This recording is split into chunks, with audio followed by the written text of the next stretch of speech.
जय श्री राम बच्चों।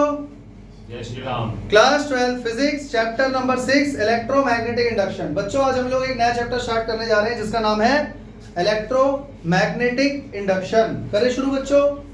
Chapter number 6 EMI electromagnetic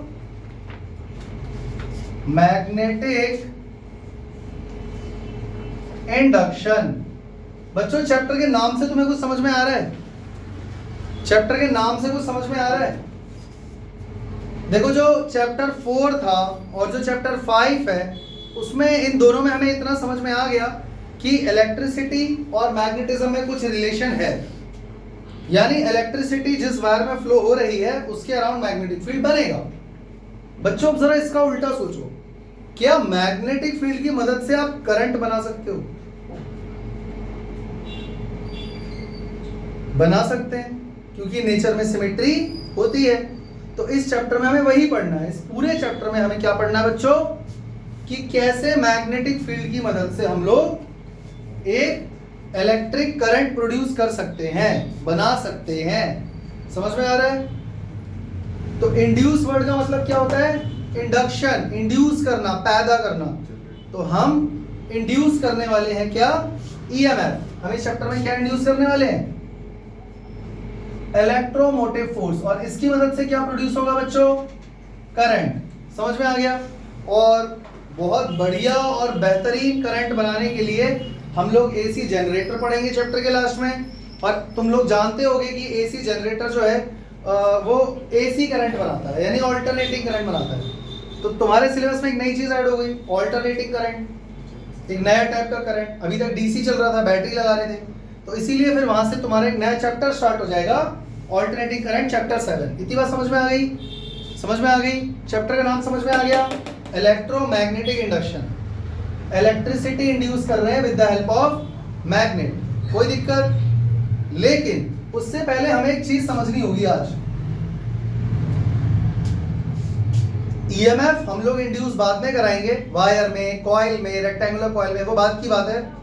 लेकिन पहले हम लोग क्या पढ़ने वाले हैं? उससे पहले मैग्नेटिक फ्लक्स। मेरी बात समझ में आ रही है? तो यहाँ पर हमें कुछ एक्सपेरिमेंट पढ़ने हैं कि देखो ऐसा नहीं है कि एकदम से तुमको बता दिया जाएगा एक ही स्टेटमेंट में कि ये रहा मैग्नेटिक फील्ड और ये लो बन गया करंट। ऐसा नहीं होता। कुछ एक्सपेरिमेंट किए गए होंगे, या किसी को समझाने के लिए आप एक्सपेरिमेंट के थ्रू ही समझाओगे। बचपन से पढ़ते आ रहे हो ना साइंस, आपको एक्टिविटी बॉक्स एक्सपेरिमेंट क्यों दिए रहते हैं? उसकी मदद से आप समझो, ठीक है? तो उन एक्सपेरिमेंट से भी पहले हमें एक चीज पढ़नी है, मैग्नेटिक फ्लक्स। मेरी बात समझ में आ गई? क्योंकि उन एक्सपेरिमेंट के अंदर बार बार एक वर्ड यूज होगा, मैग्नेटिक फ्लक्स। तो अभी हम क्या पढ़ने जा रहे हैं बच्चों?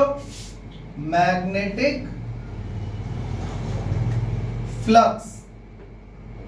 कितने बच्चों के स्कूल में चैप्टर हो चुका है? मैग्नेटिक फ्लक्स मालूम है क्या होता है? मालूम है? जिनके स्कूल में नहीं भी हुआ है ना, उनको भी मालूम है ये क्या होता है।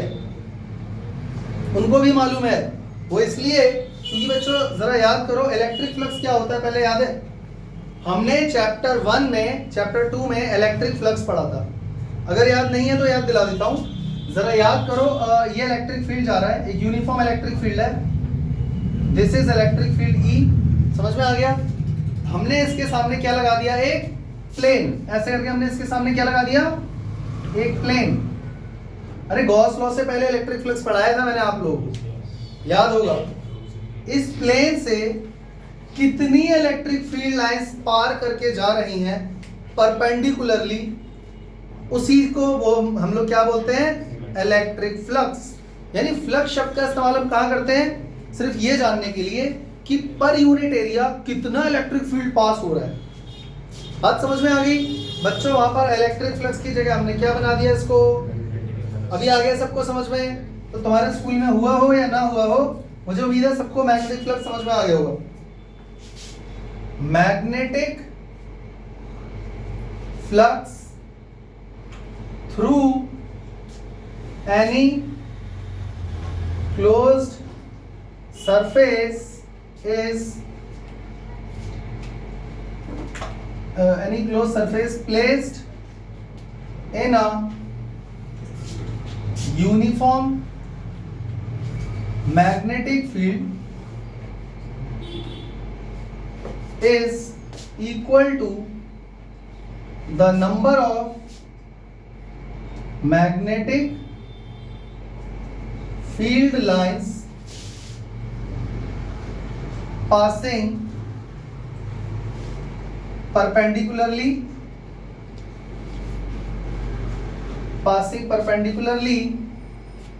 through the surface। भाई बात समझ में आ गई कि नहीं आ गई बच्चों? इसको हम लोग डिनोट किससे करते हैं? मैग्नेटिक फ्लक्स को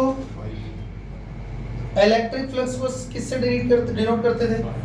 फाई ई। तो इसको किससे डिनोट करेंगे? It is denoted by phi B. B से भी डिनोट कर सकते हो, एम से भी कर सकते हो, कोई फर्क नहीं पड़ता, अलग अलग बुक्स में अलग अलग चीज दी रहती है, पर अगर बी बोल दोगे तो समझ में आ जाएगा क्योंकि बी फॉर मैग्नेटिक फील्ड होता है। समझ में आ गया बच्चों? तो इसका फॉर्मूला क्या हुआ जरा बताओ बच्चों, जरा चेक करो। फाई क्या इस बात पर डिपेंड नहीं करता कि मैग्नेटिक फील्ड की स्ट्रेंथ कितनी है? हाँ या ना? हम ये सरफेस सामने लगा ही क्यों रहे हैं? सिर्फ ये जानने के लिए कि कितना मैग्नेटिक फील्ड पास हो रहा है। तो डेफिनेशन में लिखा है number of magnetic field lines. तो क्या वहां पे आप लाइनें गिनोगे? वो तो कॉपी में ड्रॉ करके देगा तो लाइन गिन लोगे। वैसे वहाँ स्पेस में लाइनें कहाँ होती है? वो तो इमेजिनरी कॉन्सेप्ट है ना लाइन ड्रॉ करने का। तो वो स्ट्रेंथ ऑफ मैग्नेटिक फील्ड की बात कर रहा है। तो जरा दिमाग लगाओ, क्या ये फ्लक्स सीधा सीधा इस बात पर डिपेंड नहीं करता कि स्ट्रेंथ ऑफ मैग्नेटिक फील्ड क्या है? Strength of magnetic field. और बच्चों फाई इस बात पर डिपेंड नहीं करता कि एरिया कितना है। भाई मान लो मैग्नेटिक फील्ड तो बहुत सारा है, एरिया आपने छोटा सा ले रखा है, तो उस छोटे से एरिया से तो छोटा सा ही मैग्नेटिक फील्ड पास होगा, तो टोटल फ्लक्स कैसे पता लगेगा? मेरी बात समझ में आ गई? तो यहाँ पर हम लोग इसमें एरिया भी इंक्लूड करते हैं, एरिया ऑफ सरफेस। तो बच्चों फाई का फॉर्मूला क्या हो गया कुल मिला के? बी इंटू ए, क्योंकि प्रोपोर्शनैलिटी कांस्टेंट के लगाओगे वो 1 हो जाएगा। तो बच्चों इस फॉर्मूले के अकॉर्डिंग फ्लक्स तुम्हें कैसा नजर आ रहा है? Scalar quantity. It is a scalar quantity. कोई मुझे बताएगा इसकी SI यूनिट क्या होती है? इसकी SI यूनिट कौन बताएगा मुझे? SI unit of magnetic flux is weber. समझ में आ गया? क्योंकि वेबर ही होता है टेस्ला मीटर स्क्वायर। कितना बच्चों को बात समझ में आ गई? क्लियर हो गया? अगर मैं आपसे कहूं define 1 weber, how will you define 1 weber? 1 weber कितना होता है? अरे 1 वेबर कितना होता है? दिमाग लगाओ। 1 देखो इसकी यूनिट वेबर है ना, तो 1 वेबर तभी होगा जब 1 टेस्ला का मैग्नेटिक फील्ड 1 मीटर स्क्वायर के यूनिट एरिया को क्रॉस कर रहा होगा परपेंडिकुलरली। नहीं आ रहा समझ में? अच्छा इसके अलावा चलो डिफाइन हम बाद में करेंगे 1 टेस्ला मीटर स्क्वायर को, लेकिन उससे पहले एक चीज समझ लो बच्चों। जैसे मान लो ये जो आपका प्लेन है ना, ये आपका प्लेन है, इसमें आपको एक बात याद रखनी है अच्छे से, ये जो मैग्नेटिक फील्ड है ये तो मैग्नेटिक फील्ड है, और एक प्लेन का यूनिट वेक्टर भी होता है, एरिया वेक्टर बोलते हैं जिसको। समझ में आ रहा है? Normal to the plane. What is n cap? Normal to the plane. ये दोनों के बीच में बनने वाला एंगल बच्चों क्या होता है? थीटा। ये मैं तुम्हें साइड में एक चीज समझा रहा हूं, पहले ये भी समझ लो। What is theta?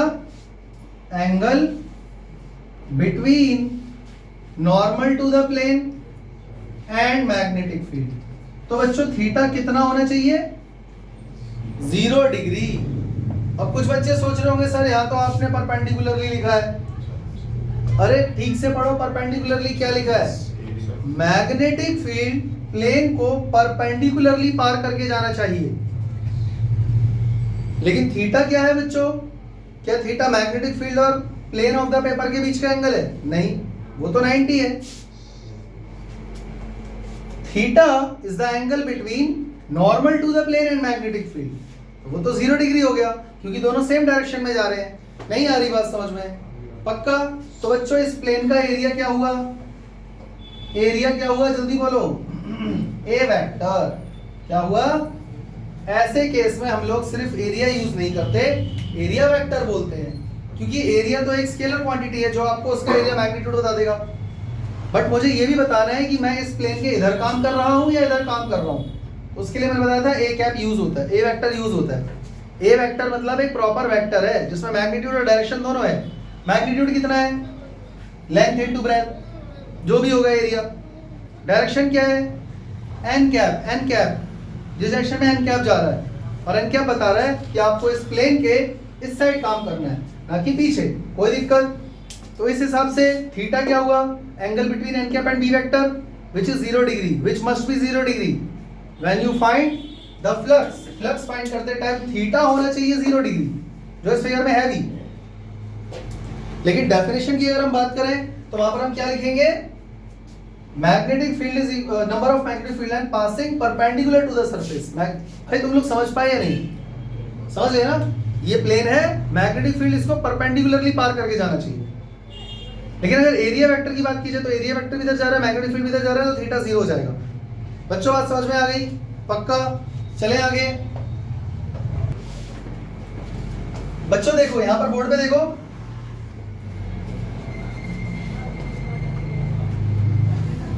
एक छोटा सा क्वेश्चन है, तुम लोगों से पूछ रहा हूं।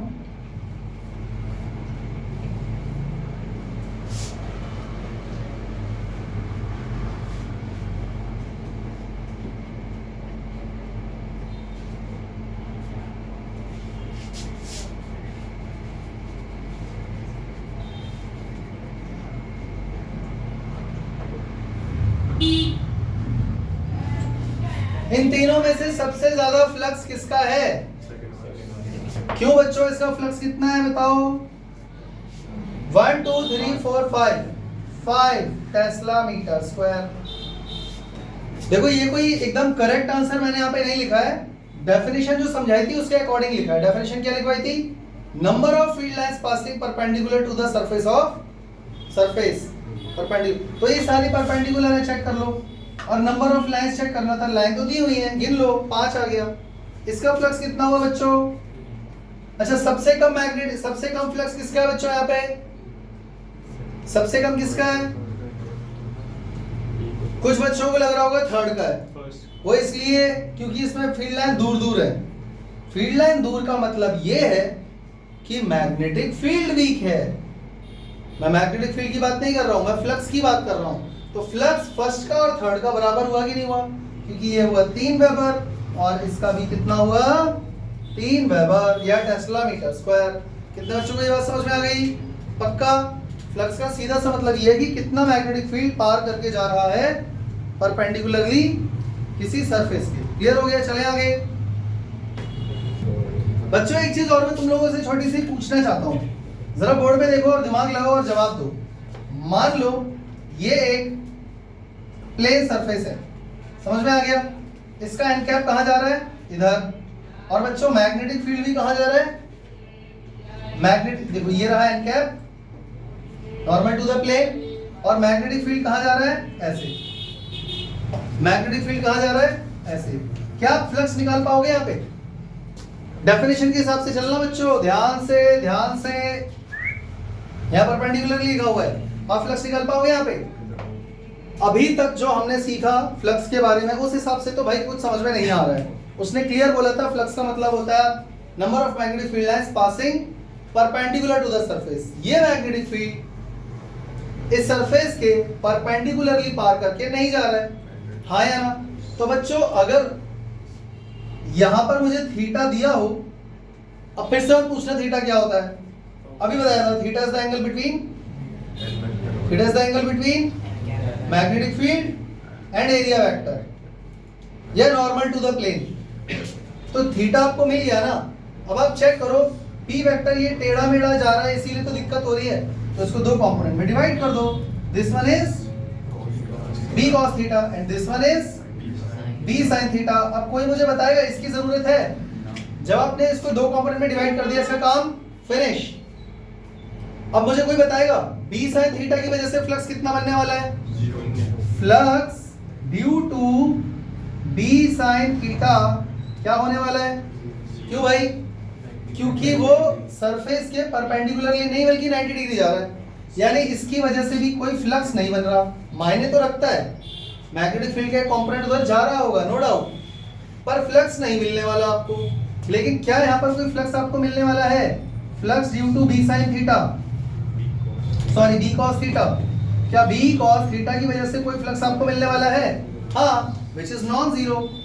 इतनी बात सबको समझ में आ गई? पक्का? चले आगे।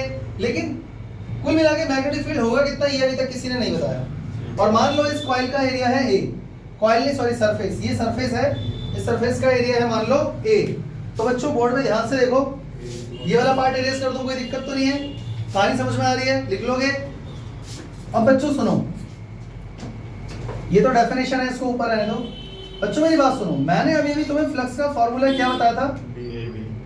BAB बेबी सिर्फ बी और ए, बी इंटू ए का बने। Okay good. कौन सा वाला इंटू, डॉट या क्रॉस? क्रॉस। वही मुझे समझाना, ध्यान से देखो। हम जानते हैं बी एक वेक्टर क्वांटिटी है, हम जानते हैं कि एरिया भी एक वेक्टर क्वांटिटी है, क्योंकि मैंने बताया ना एरिया वेक्टर हम यूज कर रहे हैं। तो जब दो वेक्टर क्वांटिटी का प्रोडक्ट करोगे तो आपने दिमाग में सोचा कि डॉट करोगे या क्रॉस? डॉट करोगे या क्रॉस? डॉट करेंगे। डॉट करेंगे। क्यों करेंगे डॉट? क्योंकि फ्लक्स स्केलर क्वांटिटी है। क्योंकि फ्लक्स स्केलर क्वांटिटी है, उसने दिमाग लगा लिया। समझ में आ गया बच्चों? हम जानते हैं कि हमारा जो फाइनल आंसर आने वाला है वो एक स्केलर क्वांटिटी है। स्केलर क्वांटिटी मतलब मैग्नीट्यूड होता है। और मैंने तुम्हें 11th क्लास में फिजिक्स में समझाया था कि दो वेक्टर का अगर डॉट प्रोडक्ट होगा तो फाइनल आंसर क्या निकल कर आएगा? एक नंबर, स्केलर क्वांटिटी, एक मैग्नीट्यूड। और हम जानते हैं कि एक स्केलर क्वांटिटी है और हमें स्केलर ही आंसर लाना है, तो डॉट ही प्रोडक्ट तो होगा, पहली बात। और अगर दो वेक्टर का क्रॉस प्रोडक्ट करोगे तो आंसर क्या निकल कर आएगा? एक नया वेक्टर। तो निकल कर आंसर क्या आएगा? एक नया वेक्टर। तो फ्लक्स क्या वेक्टर क्वांटिटी है क्या? नहीं है ना? याद रहेगा। यानी इनके बीच में कौन सा प्रोडक्ट होगा बच्चों? डॉट। तो ये तो आपको पहले से पता था इसलिए आपने बता दिया, ये आपको पहले से पता था, ये आपने दिमाग लगा लिया स्केलर क्वांटिटी है। लेकिन बच्चों जरा ये दिमाग लगाओ, अगर हमें ये नहीं पता होता तब हम क्या करते? तब हम यहां पर इस कॉन्सेप्ट का यूज करते। बच्चों देखो अभी भी मैंने तुम्हें समझाया, मैग्नेटिक फील्ड अगर प्लेन को परपेंडिकुलरली क्रॉस करके नहीं जा रहा है तो वो दो कंपोनेंट में डिवाइड होगा। बोलो हाँ।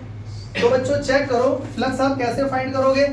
इसकी वजह से कोई फ्लक्स नहीं बनने वाला, इसकी वजह से बी कॉस थीटा की वजह से बनेगा।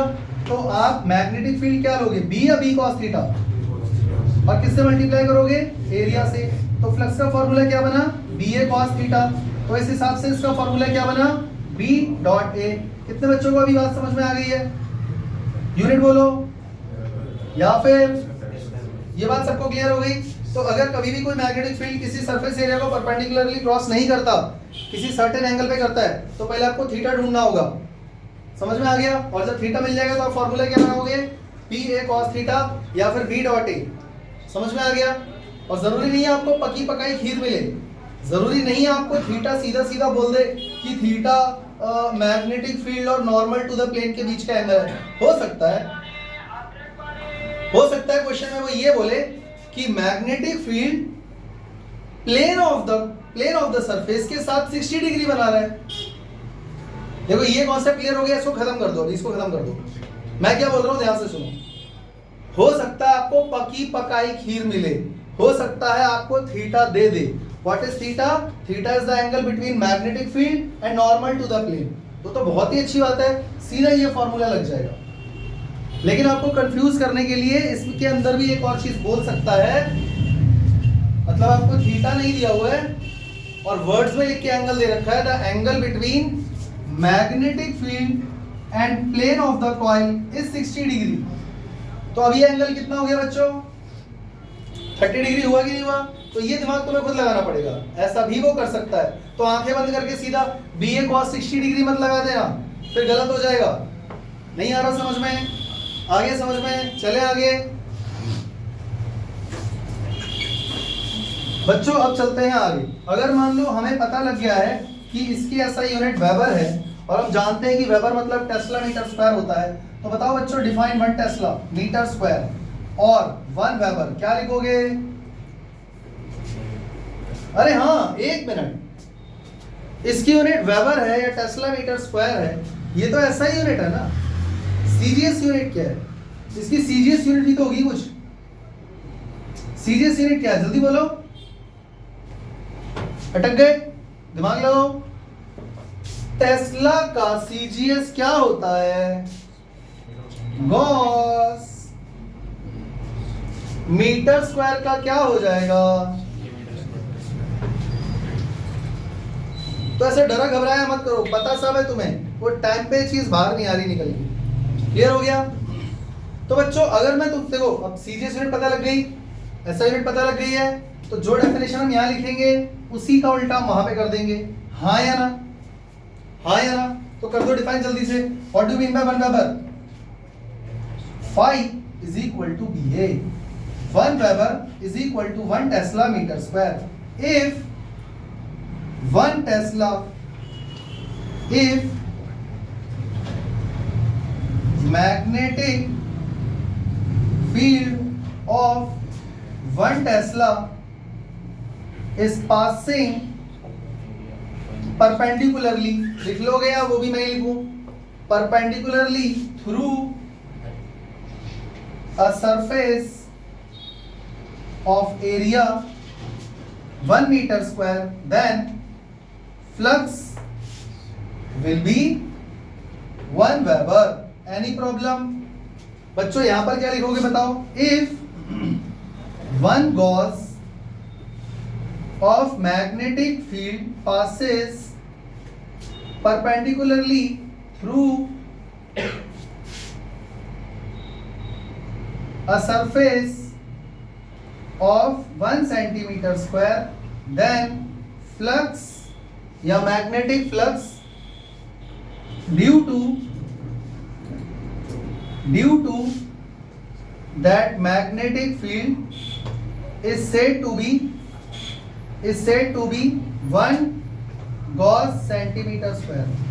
मुझे उम्मीद है तुम लोगों को ये बात समझ में आ गई होगी, कोई बहुत बड़ी बात नहीं है। सवाल ये है कि बच्चों 1 tesla metre square is equal to how many gauss centimetre square, यानी इसमें और इसमें रिलेशन क्या है ये तो बताया ही नहीं तुम लोगों ने अभी तक। नहीं मालूम? नहीं मालूम? तो बच्चों ध्यान से सुनो, ध्यान से सुनो, ध्यान से सुनो। 1 टेस्ला मीटर स्क्वायर मतलब 1 tesla into 1 metre square. 1 tesla is equal to 10 power 4 gauss, 10 power 4 gauss, and 1 metre square is equal to 10 power 4 centimetre square, which is equal to 10 power 8 gauss centimetre square. अभी कोई दिक्कत है? याद हो गया? याद रहेगा? तो बच्चों यार ये बात तो तुमको एटलीस्ट कम से कम पता ही होनी चाहिए, वरना फिर ये आपको रटना पड़ेगा। अगर आपको ये बात याद है तो ये आप खुद भी डिराइव कर सकते हो। नहीं आ रहा समझ में? आ गया समझ में? चलें आगे, पक्का? बच्चों क्या तुम्हें पता है मैग्नेटिक फ्लक्स भी पॉजिटिव और नेगेटिव हो सकता है? नहीं मालूम? अरे सर अभी तो आपने कहा था स्केलर क्वांटिटी है, अब आप डायरेक्शन इसमें इंक्लूड करके इसको पॉजिटिव नेगेटिव बना रहे हो। तो ऐसा क्यों होता है वो भी मैं तुम्हें समझा देता हूं बच्चों। देखो मैग्नेटिक फ्लक्स फाई का फॉर्मूला है BA cos थीटा। कोई दिक्कत बच्चों? इसके अंदर मैं 3 केस लेने वाला हूं। Case number 1, if theta is equal to 0 degree. कोई मुझे बताएगा अगर थीटा 0 है तो मैग्नेटिक फील्ड और नॉर्मल टू द प्लेन के बीच में क्या रिलेशन है? कोई मुझे बताएगा मैग्नेटिक फील्ड और नॉर्मल टू द प्लेन के बीच में क्या रिलेशन होगा अगर थीटा 0 डिग्री है तो?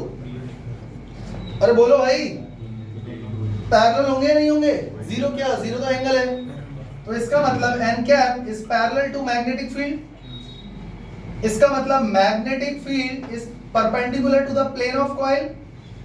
अरे बोलो भाई, इसका मतलब कहीं ये इस वाले केस की बात तो नहीं कर रहा?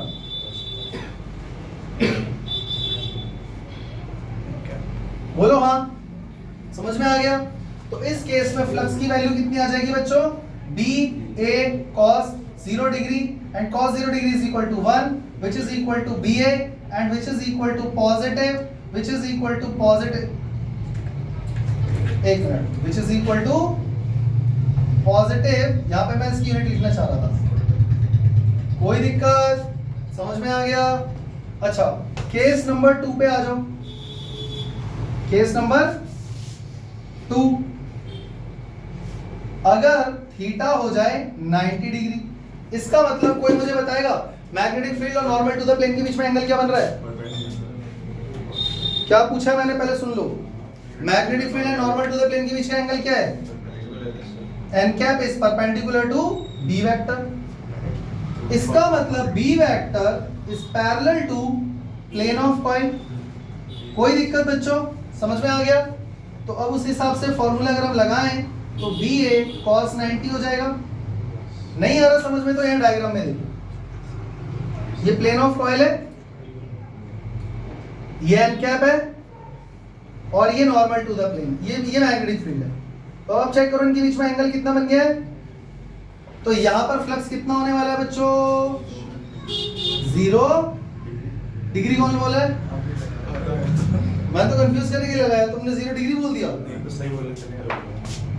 कितने बच्चों को ये बात समझ में आ गई? क्लियर हो गया? बच्चों एक लास्ट केस और, केस नंबर 3, अगर थीटा हो जाए 180 डिग्री, इसका मतलब क्या है बच्चों? एन कैप और बी वेक्टर के बीच में एंगल कितना है?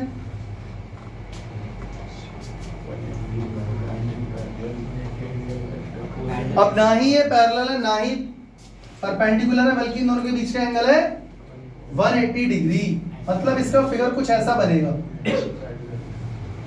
एन कैप इधर जा रहा है और बी वेक्टर इस साइड जा रहा है। समझ में आ गया बच्चों? तो यहाँ पे इन दोनों के बीच का एंगल कितना हो गया? 180 डिग्री। तो फ्लक्स की वैल्यू कितनी हो जाएगी? पी ए cos 180 डिग्री, तो फ्लक्स की वैल्यू आ जाएगी माइनस बी ए वेबर। कितने बच्चों को ये बात समझ में आ गई है? समझ में आ गया? और यहाँ पर आप चेक कर सकते हो फ्लक्स की वैल्यू कैसी आ गई है? नेगेटिव। यानी फ्लक्स पॉजिटिव भी हो सकता है, 0 भी हो सकता है, नेगेटिव भी हो सकता है। तो ज्यादा कोई टेंशन लेने वाली बात नहीं है। नेगेटिव का मतलब बस यहाँ पर ये है कि भाई फ्लक्स जो है मैग्नेटिक फील्ड इधर जा रहा है और हमें प्लेन ऑफ द पेपर के इस साइड काम करना है। मतलब एन कैप इधर जा रहा है, मैग्नेटिक फील्ड उसका उल्टा जा रहा है, तो जा तो परपेंडिकुलरली पास कर रहा है, फ्लक्स तो होगा कुछ ना कुछ, 0 तो नहीं होगा। तो साइन नेगेटिव इसलिए हो गया क्योंकि डायरेक्शन ऑपोजिट हो गई, और कोई बात नहीं है। कोई दिक्कत? समझ में आ गया? चले आगे। तो बच्चों अब हम पढ़ने जा रहे हैं डायमेंशन ऑफ मैग्नेटिक फ्लक्स। तो बच्चों ये कितना आसान सा छोटा सा टॉपिक है कि किताबों में इसकी डायमेंशन दी रहती है। 11th क्लास में भी अगर आप वो चैप्टर 1 यूनिट एंड डायमेंशन देखोगे तो वहां पे फ्लक्स की एमएलटी डायमेंशन दी होगी, वहां से उठा के लिख लेना और याद कर लेना। समझ में आ गया? लेकिन हम ये अच्छे से जानते हैं कि फिजिक्स में इतने सारे टॉपिक हैं, इतनी सारी फिजिकल क्वांटिटी हैं कि आप सबको रट नहीं सकते, तो आपको सॉल्व करके खुद से निकालना आना चाहिए। कोई दिक्कत? समझ में आ गया? तो मुझे बताओ बच्चों फ्लक्स का फॉर्मूला क्या होता है? बी ए cos थीटा। cos थीटा की तो कोई एमएलटी डायमेंशन नहीं है, एरिया का सबको पता है L2 होता है। मैग्नेटिक फील्ड की एमएलटी डायमेंशन पता है? नहीं पता? और अगर नहीं पता तो इसका भी किसी और फॉर्मूले से फाइंड करोगे। तो मैग्नेटिक फील्ड के बहुत सारे फॉर्मूले हैं। I dl sin theta upon r square, mu naught upon 4 pi I dl sin theta upon r square magnetic field का फॉर्मूला है। ऐसे ही कई फॉर्मूले हैं, हमने देखा था उस चैप्टर में। तो चैप्टर 4 आया ना, तो बच्चा कंफ्यूज हो जाता है, इसीलिए मैं तुम्हें समझा रहा हूं। हर चीज आप रट नहीं सकते, खुद से सॉल्व करके आना चाहिए। तो जब भी मैग्नेटिक फील्ड की एमएलटी डायमेंशन आपको निकालनी होगी तो आप फॉर्मूला कौन सा यूज करोगे मैग्नेटिक फील्ड का? QVB sin theta. ये फोर्स का फॉर्मूला है। कौन सा फोर्स है ये? लॉरेंट्ज फोर्स। याद है कि भूल गए? तो बच्चों यहाँ पे मैग्नेटिक फील्ड का कितना हो जाएगा? F upon QV sin theta. अब जल्दी बता दो बी फोर्स का क्या हो गया? MLT minus 2। चार्ज का क्या हो गया? AT आया ना? वेलोसिटी का LT माइनस 1। सॉल्व करके बी का मैग्नेटिक फील्ड कितना आ गया? जल्दी बोलो, जल्दी बोलो।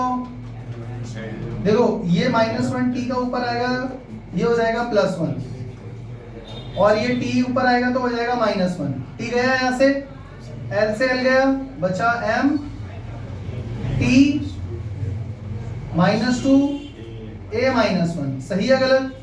ये उठा के पुट कर दो यहाँ पे, तो फ्लक्स का वैलिड डायमेंशन क्या हो गया, जल्दी बोलो। b का हो गया mt -2 a -1, और एरिया का कितना होता है L2, तो फ्लक्स का कितना हो गया m L2 t -2 a -1। कितना बच्चों को बात समझ में आ चुकी है? कितना बच्चों को बात समझ में आ चुकी है? तो अगर वैलिड डायमेंशन पूछी जाए तो इस तरीके से कर लेना। समझ में आ गया? इसके अलावा एक छोटा सा टॉपिक और बचा है, उसके बाद फ्लक्स खत्म हो जाएगा। करते हैं शुरू।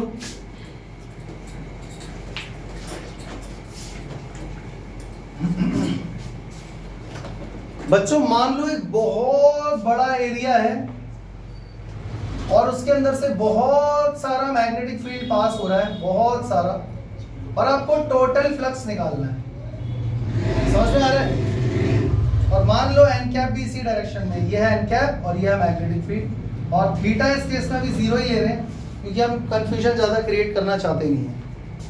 या अगर आप थीटा कुछ एंगल ले भी लोगे तो कोई दिक्कत की बात नहीं है, bA cos थीटा लगा दोगे, इससे ज्यादा क्या ही करोगे। तो उस केस में आप फ्लक्स कैसे फाइंड करोगे? तो हम यहाँ पर छोटा सा एक एरिया कट करेंगे। इसका एरिया कितना बच्चों? तो छोटा सा फ्लक्स आएगा भाई, छोटे से एरिया से तो छोटा सा ही मैग्नेटिक फील्ड पास हो रहा होगा, तो फ्लक्स भी छोटा सा ही आएगा। फॉर्मूला क्या लगेगा? B dot dA। सही है गलत? तो d phi is equal to हो गया b dA cos थीटा, जो भी वहां थीटा दिया होगा। अभी फिलहाल तो 0 है वैसे। तो टोटल फ्लक्स फाइंड करने के लिए क्या करोगे? इंटीग्रेट कर दोगे बोथ साइड्स। तो d फाई का इंटीग्रेशन करोगे तो क्या आ जाएगा बच्चों? Total flux. इधर क्या करोगे? b बाहर आ जाएगा, cos थीटा बाहर आ जाएगा, dA का इंटीग्रेशन हो जाएगा, जो भी लिमिट दी होगी आपको। ये बात समझ में आ गई? तो जब टोटल फ्लक्स कभी फाइंड करना हो, ऐसा केस हो, तो ये कर देना। आ गई बात समझ में? अब तो कुछ रह तो नहीं गया? पक्का? सोच लो। अगर मान लो बच्चों कोई आपको ऐसा क्वेश्चन दिया हो जिसमें फ्लक्स आपको दिया हुआ है AI plus BJ plus CK, sorry ये मैग्नेटिक फील्ड है, और बच्चों एरिया आपको दिया हुआ है small AI plus small BJ plus small CK metre square, और थीटा आपको नहीं दिया है। अब बताना जरा फ्लक्स कैसे निकालोगे? फ्लक्स कैसे निकालोगे बच्चों इस केस में? तो हम लोग सीधा B vector dot A vector कर देंगे। वैसे भी जब हमें ये IJ के वाले कंपोनेंट्स के फॉर्म में दिया रहता है तो वहां पे हमको थीटा की जरूरत वैसे भी नहीं होती है। तो फॉर्मूला बन जाएगा B डॉट A, और किसी भी दो वेक्टर का डॉट प्रोडक्ट करते हैं तो याद है 11 में पढ़ा था A1 A2 B1 B2 C1 C2, तो ये हो जाएगा AA BB CC। अरे कुछ समझेगी नहीं?